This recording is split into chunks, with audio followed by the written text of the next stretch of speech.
Good morning, guys. We started off with a sunny day the other day. Today is a little cloudy. We got an overcast, but we're getting ready to get right into this little vlog today. Basically, we're going to discuss my housewives. I'm sorry, I couldn't stay up and do a video because I'm not getting it. Good morning, guys. How y'all doing this morning? How y'all living?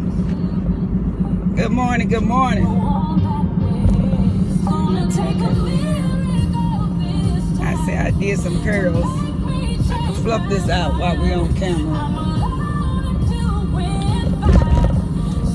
How y'all living this morning? Yes, y'all got me in the cowboy gear. I'm on my way to work.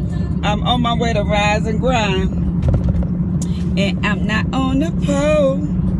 How y'all living this morning, guys? How y'all doing? Just call me. Red hair, don't care, okay? Y'all Real Housewives of Atlanta. I say, was it worth for me to do a video last night? No. Because normally I'll stay up and try to get them done. They're Married to Medicine. We basically had just, Dr. Simone looking for her daddy and Dr. Heavenly trying to get herself together, and she still can't. She said these bitches can't take me, and like I said, I'm getting more from Married to Medicine than I am the Housewives. But Real Housewives of Atlanta. Basically, I'm just gonna go down a list of whomever. This Sheree and Kenya shit just really starting to work my nerves. I'm starting to say, all right, ladies, it's time for y'all to let it go, bitch. Ho, bitch. I'm like, y'all about ready to start fighting in a minute. And the way Sheree be all acting, I'd be thinking Sheree gonna reach over there and drag Kenya ass. Kenya, you might want to leave her alone, okay? You might want to leave that crazy hoe alone, because Sheree look like she ain't wrapped too tight. And you are an antagonizer, so I advise you to leave Sheree alone. So basically, you got Candy and Mama Joyce. They're filming together, basically. Candy takes the little bass over there, Ace, and Mama Joyce basically too old to be watching some goddamn kids. Hell, you don't wait till too late. Candy, you 40. So your mama gotta be well in her 60s to have a baby. And Mama Joyce don't know nothing about no goddamn kids at this age. Shit, I don't. And y'all put the baby in the seat, and he's sitting there listening to you guys, chit chat, whatever, whatnot. And basically, she didn't have anybody to watch the baby, so she said today she gonna take this baby over here and you gonna watch this baby. She done bought you a house. And the first thing I always come out of Mama Joyce's mouth is how much am I getting paid? I'm like, damn, bitch. Relax, Mama Joyce. You don't want Candy to have nobody and be with nobody because you watching them coins, girl. So anyway, Candy decides to take Mama Joyce to go get her nails done or something done, because she watched the baby for when she needed her. And Mama Joyce get in the car and say, they tell me that Moscato, I be reading people all the time, I shouldn't drink that or something she was saying. And I'm like, is she trying to let us know that she be a little bit tipsy on camera, Mama Joyce? That sweet wine. She said, I think I like that. Yeah, now you don't think you like it. You know you like it, Mama Joyce, but I ain't mad at you, because you're the entertainment for the Real Housewives of Atlanta. It's not, basically too much going on there, So anyway, they're in the car and Block calls. Block is Riley's daddy. He gives a phone call, but Candy don't know nothing about this. This is something she ain't know nothing about. Production slipped this in on her. Bitch, you knew. You got it on speaker and everything with the camera so you could tape. Come on, woman, please. Ain't nobody got time for them lies you trying to tell us, Candy. And I'm starting to feel like everybody else. I think this season of the Real Housewives of Atlanta is about over. It's really done got boring.com, okay? And it's not that the fact that I just want to see people fighting and whatnot, but there's no excitement. These girls is popping. Red hair, don't care. These curls popping. I got up. I was like, let me get my ass up and put some curls up in here. Curls for the girls. Not curls for the boys. Y'all know what I mean. T get a little sleepy this morning. But anyway, her and that baby daddy Hooker, whatever his name is, they on the phone, and he's like, I want to start seeing Riley again. Oh, this time you want to see her? You know. And he basically told her, look, I ain't finna be chasing up and behind you and Riley. Fuck y'all, you know. And she starts, you know, Candy is an emotional creature. She probably needs some hormone pills. Girl, I'm going to give you my OBGYN, Dr. Jackie. Girl, put on 0.15 or 0.5 or 0.10. Get her some hormone pills. She get to hollering and screaming. You like, okay, Candy. You know, you ought to be running up and behind her. We not finna run up and behind you. And Mama Joyce in the background, all she talking about is the $50,000 that he owe, which ain't shit for him to be a production, whatever, a CEO of a production company or whatever. But Candy say he been lying about the money he makes, so that's why he owes so less for 14 years. And that's it. I'm like, damn, nigga, you must be saying you ain't making but kibbles or bits. Yeah, let me get this moving because I don't want to make this long. So anyway, Candy ended up being emotional, crying, get off the phone. Cynthia and Noelle. I thought Noelle was 18, but she's 16. And Cynthia decides to let her be the face of Cargo. I don't know if this is her company or a company or I don't know. I wasn't paying that much attention because I'm telling you, y'all, it's getting kind of boring. And Noelle is beautiful. She is Cynthia and Leon, they did a good job. You know, sometimes them kids can grab their daddy. He might be chocolate cute, but, you know, he kind of on that side. But she took more after Cynthia. She looked just like her mama. All right, we were talking about the baby. Cynthia's daughter looking just like her. She's beautiful, huh? Leon did a great job. And she took more after her mom. She is Cynthia Jr., okay? But anyway, she's out there. She's doing a campaign for Cynthia. Cynthia say, you represent me. And they're in L.A. And Leon comes out to support Cynthia and Noelle, which I think was beautiful. He's very supportive. And when she look up, she looking for her.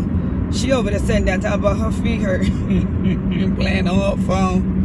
I say these kids nowadays, they don't know what it is to work hard for their money. But anyway, Cynthia walk over there, girl, get your ass up. If your feet don't hurt, that means you ain't doing nothing. So you doing a good job if your feet hurt. And Leon looking like, well, you know, she a baby. Everybody ain't gotta go through what you go through. She just a baby. And that's the way he was kind of babying her. And Cynthia wasn't having it. She said, no, she's representing me. And if she want to do this, because she really don't know what she want to do, then I'm going to push her like they going to push her, you know. But of course, y'all know she going to get, you know, when you them celebrity kids, I feel like you get more of a, you get a big, you get a better chance at things in life because you're Will Smith's daughter or you're Jada's Pickett daughter or your Cynthia Bailey's daughter. So if she go to be casted for everything, anything, they're gonna pick them first. I don't know, that's the way I feel, my personal opinion.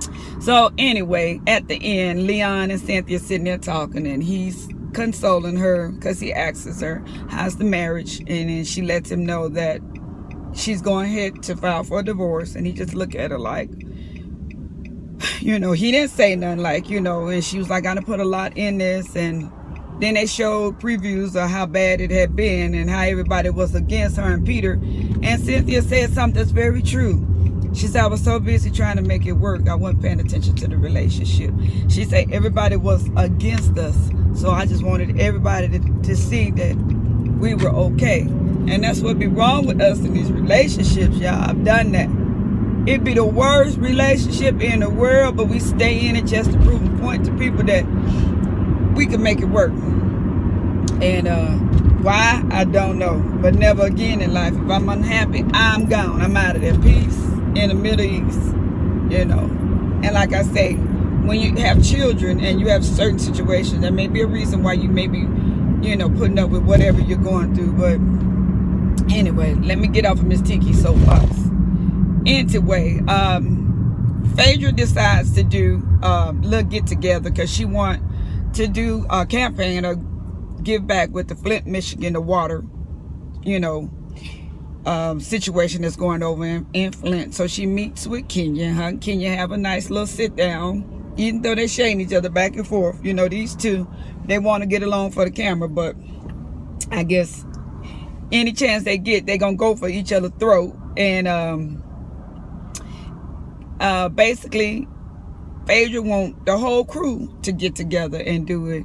And she invite all the ladies, and they go do some laser tag or whatever, to do a bonding thing to come together, the ladies. And she's like, are you guys gonna all be able to get along with basically Kenya, she asking.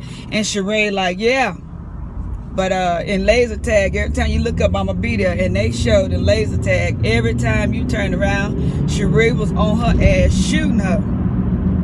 So anyway, they all sitting at the table after the laser tag is over, and Sheree and Kenya gets into it again. Bitch, ho, bitch, fuck you, your mama, your daddy, your cousin. And I'm like, come on, ladies. Y'all, this starting to get old. Y'all, we got to do better with these two. Carlos, I know you said you want to be able to bring the drama without Nene. I think you can, but you need to find a different spin, because this Sheree and Kenya, mark my words, it's not looking good.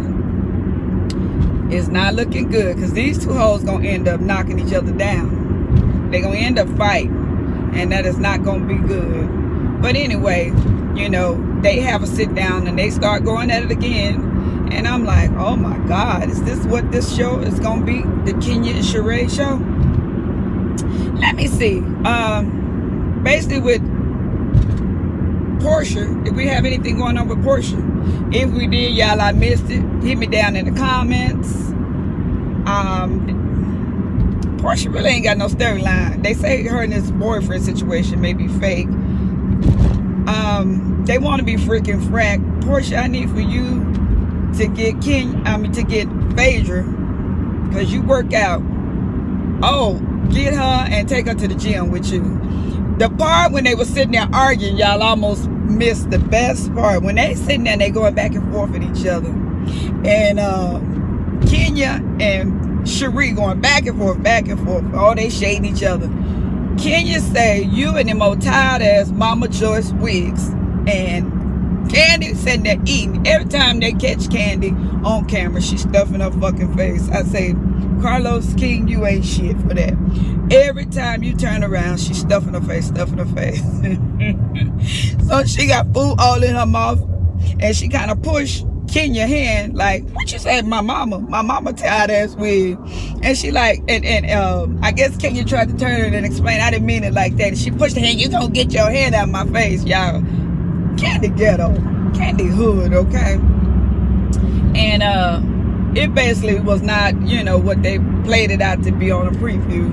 But I just thought that was kind of low, Kenya, for you to say Sheree had on one of them old tired ass Mama Joyce wigs.